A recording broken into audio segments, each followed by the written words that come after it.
Okay, so that's weight. Weight is just another application of Newton's second law. Newton's third law is the action-reaction law. For every action, there is an equal and opposite reaction. Or in physics terms, for every force, there is an opposite but equal force. Now, this is often confused by people by the force as if the forces are acting on the same object. With Newton's third law, the reaction force is never acting on the same object as the original force. So if I push on you, then you push on me. My force is acting on you, your force is acting on me, and those are opposite reaction forces. But if I push on you, there's not going to be another opposite force that's pushing on you that is due to this law. And sometimes people think, well, that's what friction is. If I push on a box, then the friction pushes back. No, friction is not a reaction force to my force. Okay? My force, I push on the box, and the box pushes on me. Okay? It always has to be, they always have to be opposite in direction, equal in magnitude, the reaction forces, but they also have to be opposite in what they're acting on. If one object acts on another, then that other object has to act back on the original object for this law to be true. What kind of forces are reaction forces? Here's a swimmer pushing on the wall. The wall pushes the swimmer forward. It's actually the wall that makes the swimmer go forward as they push on the wall. So the reaction force, the feet push on the wall this way, the wall pushes on the feet this way. So what makes the swimmer go forward is the feet pushing on the wall. The climber is pulling down on the rope. Gravity is really pulling the climber down, which is pulling the rope down. And the rope pulls up on the climber, which is what keeps the climber up. Right? Here, a runner is pushing backwards and downwards on the ground, and the ground pushes upward and forward on them. That's why they bounce up and move forward when they're running. Another good example on this is a spring. So inside the scale, there's a spring. As the package rests on the scale, it pushes down on the spring, and the spring pushes back up on the package.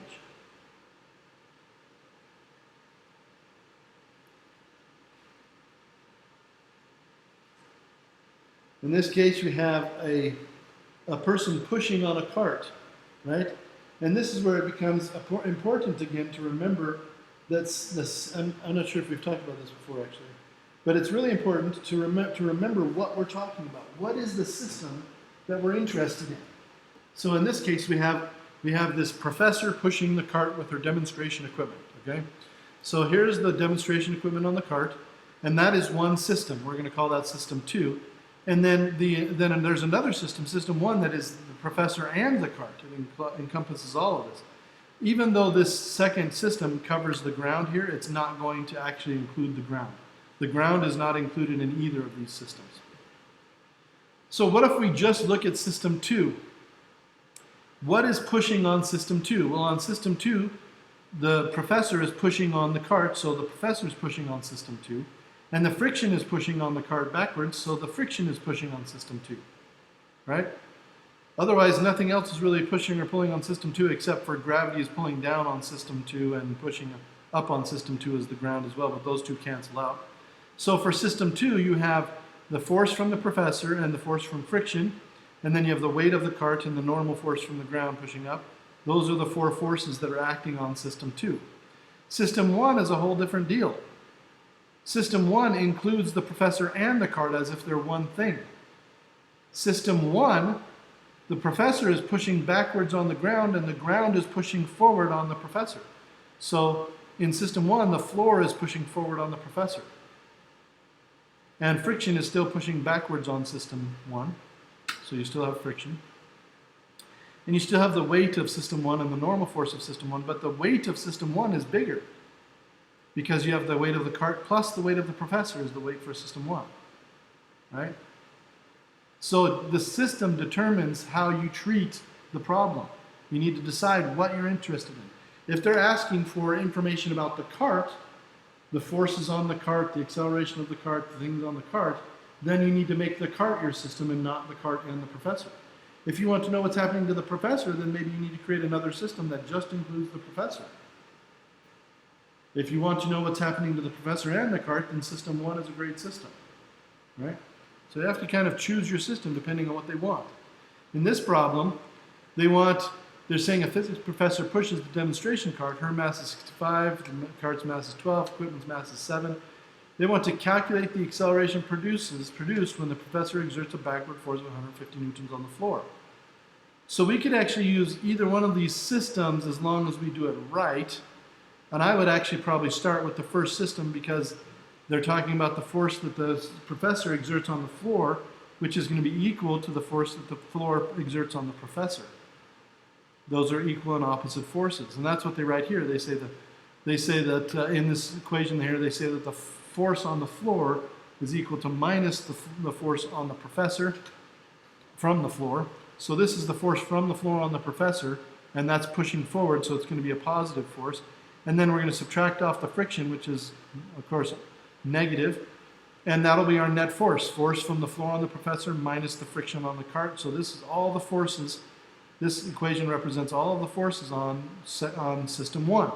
The force from the floor forward and the force from the friction backwards in the x direction. The mass of system 1 is the mass of the professor, 65, plus the mass of the cart, 12, plus the mass of the equipment that's on the cart. So all of the masses combined in that system add together to get 84 kilograms. And then the acceleration of that system is just the total force divided by the total mass, 1.5 meters per second squared. But what if we're just trying to figure out the cart, from the cart? In the second problem, they want to know what is the force on the cart? How much force is the professor pushing the cart with? Well, acceleration equals net force divided by mass again, but this time the net force is equal to the force from the professor minus the force from friction, right? And that means if we solve this equation, we get the force from the professor equals the net force plus the friction. And we know that the net force equals the mass times acceleration, and we know the acceleration from the previous problem. We know the acceleration is 1.5 meters per second. So in this equation, we know acceleration, and we know the mass of the cart and the equipment, which is 12 plus 7, 19 kilograms. So if you multiply the mass of just the cart and the equipment times the acceleration of the cart, you get 29 newtons, and that 29 newtons is the force required for the professor to accelerate the cart forward. But why is this 29 newtons so much less than this 126 newtons? This is the amount of force that the floor pushed forward. Well, this is the floor minus the friction before. So this is the net force on the cart before, and this is the pushing force now, 29 newtons. What's the difference? Well, the difference is the mass. Here we're talking about just the cart, so it's only 26 kilograms. No, sorry, 19 kilograms. Here we're talking about the cart and the professor, that's 84 kilograms. It takes a lot more force to move the cart and the professor than it does to just move the cart. So this one doesn't take into account how much force is being used to move the professor. It's only looking at the amount of force that's being used to move the cart. 29 newtons of force to move the cart, accelerating at 1.5 meters per second squared. Then we can find the amount of force the professor actually has to push on the cart. Actually, this is the net force on the cart, sorry. This is professor force minus friction force, but still it's a lot less than the previous problem.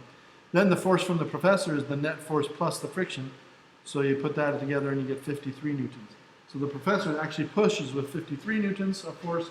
Friction pushes back with a little bit of force, 24 newtons of force, and we get 29 total newtons of force accelerated the cart forward.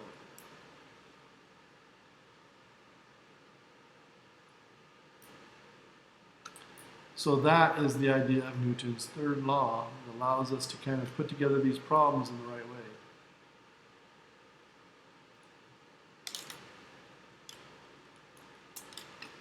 way. And what kind of forces can we be expected to deal with? Well, we've already talked about normal forces. When you place an object onto something, there is a reaction force, which we call the normal force. It's called the normal force because it is normal to the surfaces. and that means perpendicular. Any two surfaces that are pressed together have a normal force acting on them. There's a pushing force from one side and a normal reaction force from the other side. That normal force is always perpendicular, and it is always equal to the perpendicular component of the pushing force. In this case, you have the weight of the bow wow chow and the normal force from the table, and they're equal and opposite as long as there's no acceleration going through. Here's a skier on a slope. If you have a skier on a slope, the normal force is perpendicular to the slope, not perpendicular to the ground, not perpendicular to the ground level, essentially, or perpendicular to the average Earth's surface. So if you have the weight, however, the actual weight of the skier goes straight down towards the center of the Earth, so it's at an angle with respect to the slope here. So the normal force is this way, the weight is this way, so what we do is we don't worry about the weight vector, we worry about its components. We draw one component of the weight that is perpendicular to the slope, and one weight component that is parallel to the slope. And we define a new coordinate system. This coordinate system has x pointing up and to the right and y pointing perpendicular to the slope. So the x is parallel to the slope. In this particular drawing now, we have the normal force is equal to the negative of the weight force in the y direction. So the y component of the weight force is now this way. But there's an x component of the weight force. In other words, part of this skier's weight is actually making them slide down the hill. That's what this force component does. But the friction might slow them down because it's pointing in the opposite direction up the hill, right? So these two added together will tell you how much they're going to slide or not slide. These two added together are just going to cancel each other out. And they go ahead and do that. Here's the x component. This is the tricky part. This 25-degree angle here is actually next to the y component now. So the y component actually ends up having a cosine, and the x component ends up having a sine because the x component is opposite the 25-degree angle. So you have to be careful when you use sloped coordinates. When you rotate your coordinates to fit a slope, you have to be careful that the components of your vectors are not necessarily going to be x component is cosine, y component is sine. It's usually the opposite. Okay? It's not always that way. It depends on where you choose your angle, but usually it ends up being that way. So they go ahead and they calculate those components, and of course they're going to add up their x components. The w sine 25, which is mg, the weight is just m times g times sine 25 here now. For the x component of the weight, add that to the friction, or subtract off the friction because it's in the other direction, and that will give you your net force in the x direction here. So your net force ends up being mg sine 25 minus friction if there's friction. If there's not friction, then it just ends up being this. The first part there's no friction, so they just put it like this, and you get 4.14 meters per second squared of acceleration. But when there's friction, your net force includes the friction, so you have to subtract it off. Mg sine 25 minus the friction over the mass is your acceleration. And of course, you're going to get less acceleration because you've added friction into the equation, right? So rotating coordinates results in components that are a little bit different than we dealt with before. Another kind of force that we'll deal with quite often is tension. Tension happens when you have a rope or a cable or a chain where you apply a force on one end of the rope, and the force transmits itself through the rope and exerts itself on the other end of the rope. So in this case, I'm pulling upward on the rope, and the rope is going to pull downward on me. Right? So there's this tension in the rope pulling downward on my hand. At the other end of the rope pulls upward on another object, in this case this mass at the bottom. So you have these two forces that are equal and opposite here, but they're both acting, well, one of them is acting on the rope and one of them is acting on the mass. But anyway,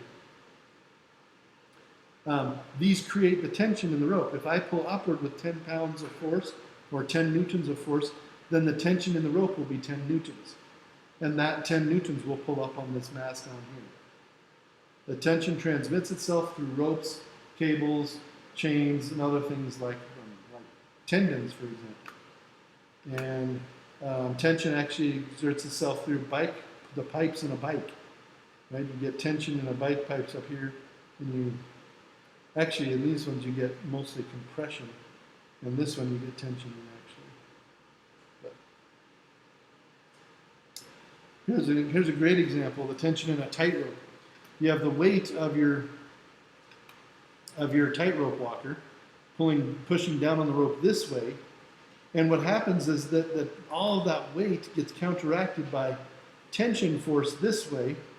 When you draw the components of the tension force, here's one side of the tension force. It has this X component and this teeny little Y component. And then on the other side, you get another X component and a teeny little Y component. Well, those two teeny little Y components have to be equal and opposite to the weight of your tightrope walker. Because the weight of your tightrope walker has to be canceled by the Y tensions in the rope. The tensions this way cancel each other out too, but they don't lift up they don't do anything to lift the tightrope walker, only the little upward parts of it. So you can imagine that this tension sideways gets huge. These forces here can be huge for a tightrope walker. And these roads can still be just enough to hold up the tightrope walker. So they go ahead and do this calculation. This one is the X component, Y component, Y component. Of course, the X components cancel. So we only need to worry about the Y components. And the Y components are equal to the tension in the rope times the sine of the angle, right? This angle being 5 degrees in this case. So you get the tension in the rope.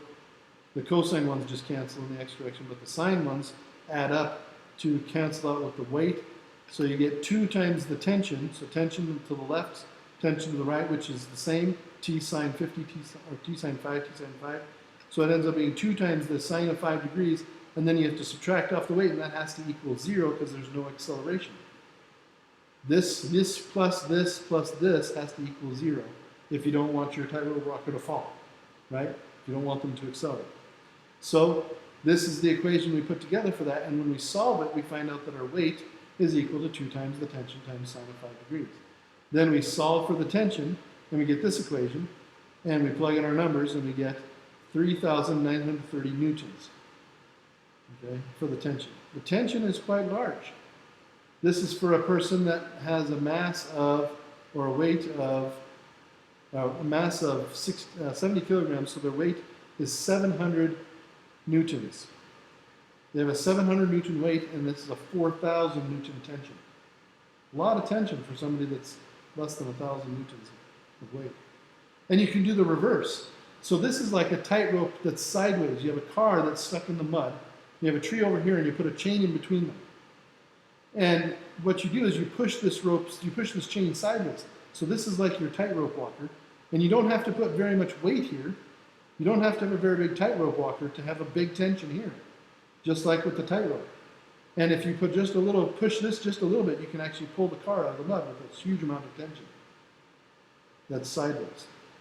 You don't have to push very hard here, and you get a huge tension here. And this can be used this is used all the time. In fact, this is not much different from how a winch works.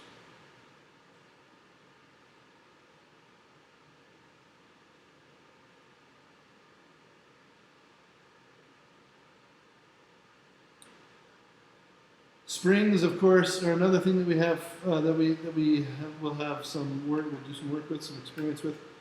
And with springs, you have to take into account the behavior of springs. And this is not just the behavior of springs; it's behavior of all springy materials, which pretty much covers most of the materials on the planet. Many of the materials on the planet. Metals behave this way. Many composites behave this way. Even concrete behaves this way at some level. And what is this way? Well, if you pull on a spring or push on a spring, if you press it or stretch it, it pulls back. It tries to go back to where it was. So if you stretch it, it tries to go back to being unstretched.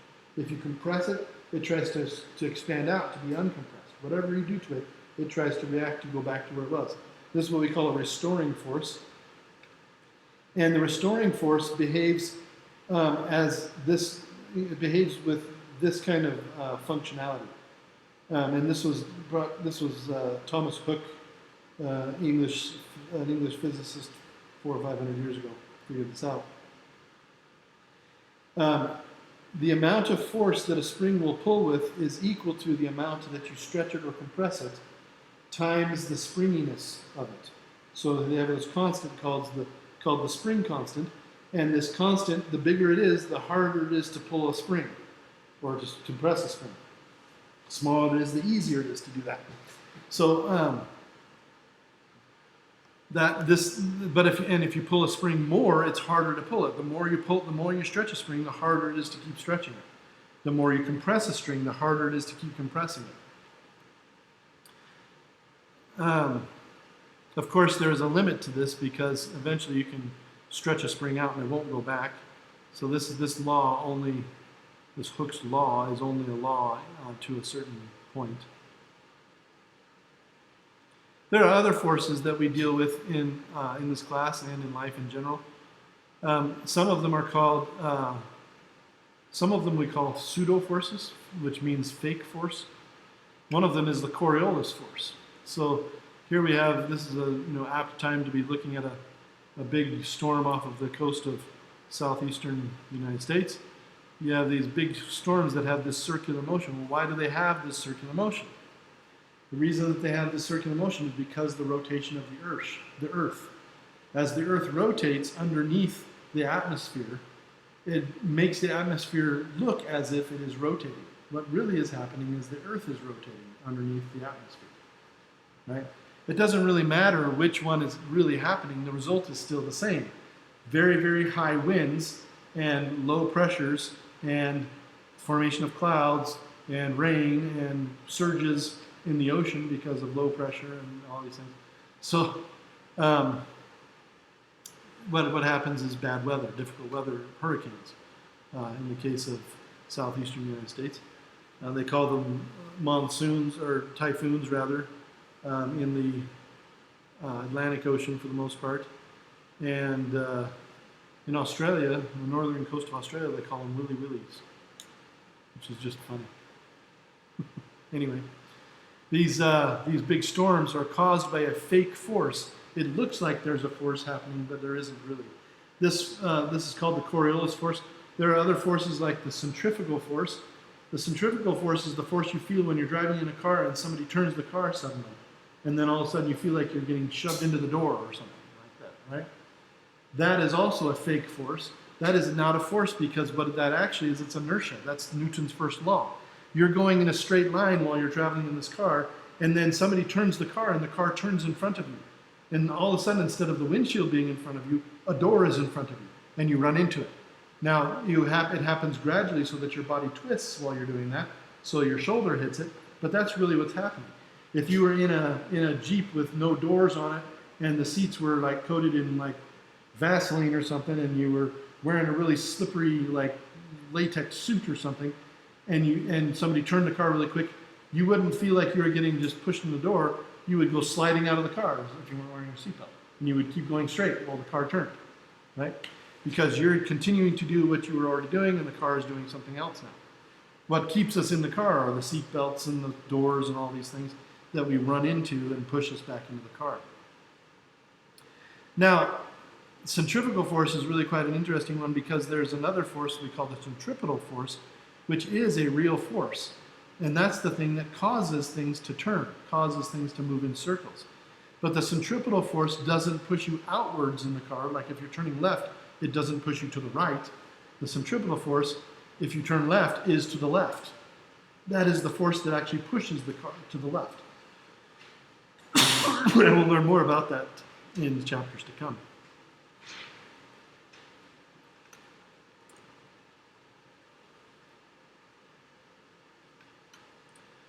So, how do you draw one of these free body diagrams? Well, it's not really all that hard, but they do have some rules you can follow that will help you.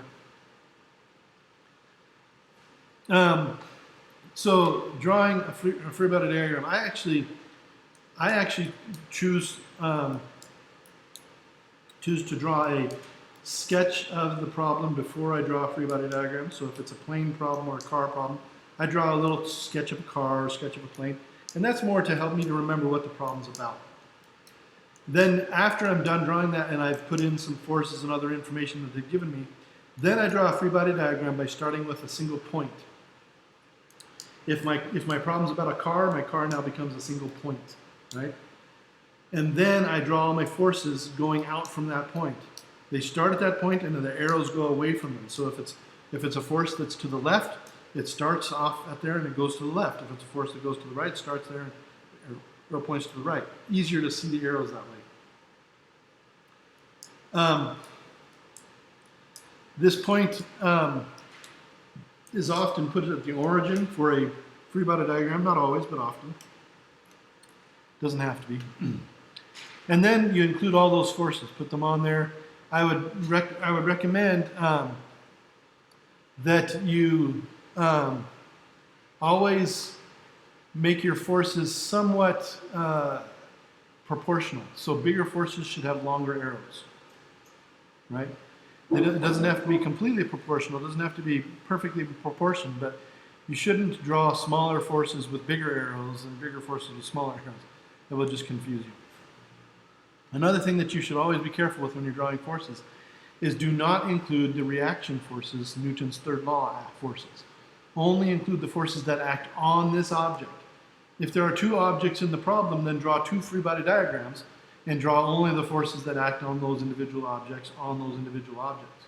But never draw the force acting on your object and then the force of your object acting on another object on the same object. Only draw the forces that are actually affecting your object, that will actually move your object in some way or cancel out with some other force on your object in some way.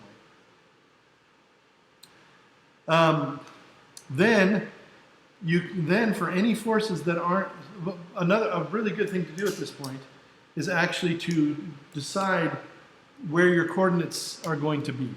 Now, how do you do that?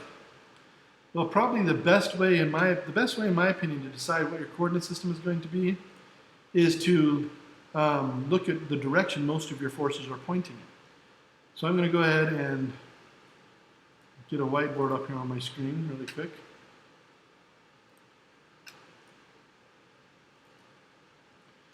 And let's do a problem where we have a free body diagram. So here's my object, and I'm going to have a force pushing this way, and maybe another little force pushing this way, and maybe a force pushing this way,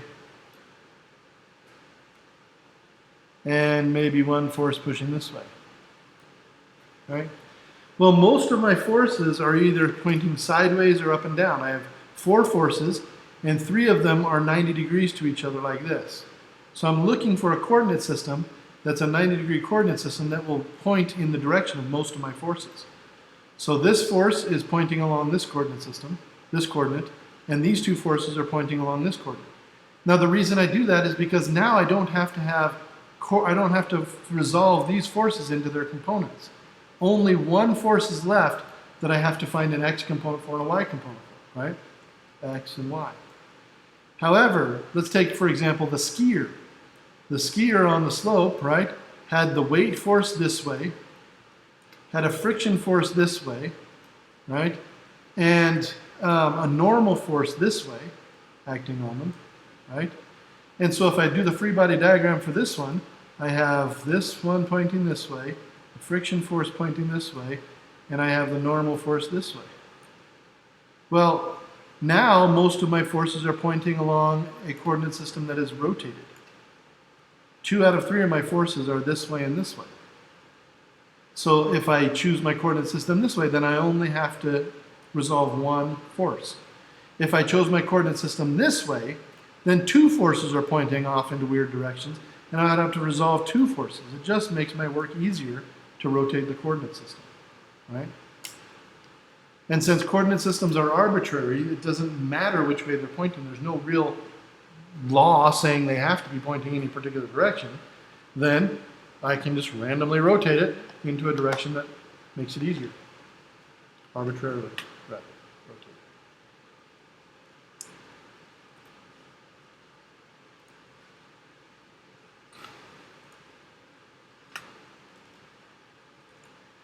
So that is how you draw a free body diagram. If there are separate objects in the free body diagram in your problem, draw separate free body diagrams.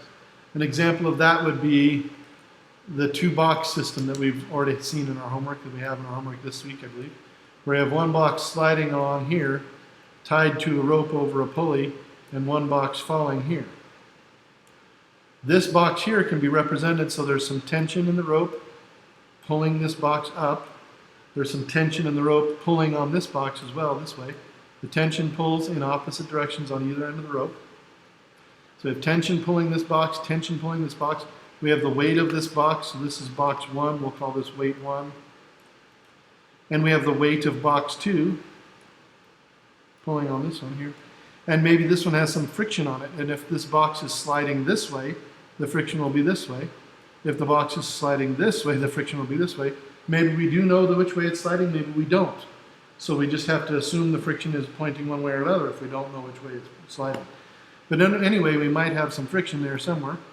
And the point is that this one has a rotated coordinate system. Maybe. Oh, and there's also a normal force on this one, right?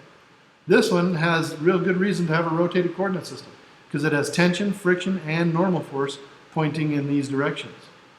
Whereas this one makes sense to have a coordinate system this way. You can have two different coordinate systems, and the way that these coordinate systems are going to be tied together is that this tension and this tension are equal in value. They're not in the same direction, but they're equal in value, so you can use them that way. So, just as a warning, when you do a problem like this, when they want to solve for the acceleration, and you know that the acceleration equals the net force over the mass, you can find the net force on one side or the other. You can find the net force here or the net force here, either way. But the mass is going to have to equal mass 1 plus mass 2. Both of them, because they're tied together. So be aware of that.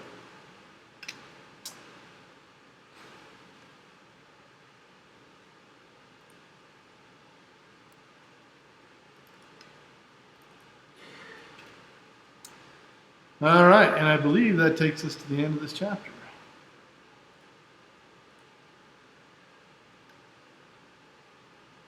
Yep. So we were done with chapter 6, and you can continue working on your homework. Tomorrow we'll do a lab. What's that? Chapter 5. Is it chapter 5? Probably is. Chapter 5. Takes us to the end of chapter 5. Tomorrow we will do a lab concerning forces. And next week we'll probably do one too because we have more forces next week. What are we doing Friday? Friday we'll go over the homework, any last questions you have on the homework for chapter 5, and then next Monday we'll start chapter 6. So, sound good? All right, any questions at all today? Okay.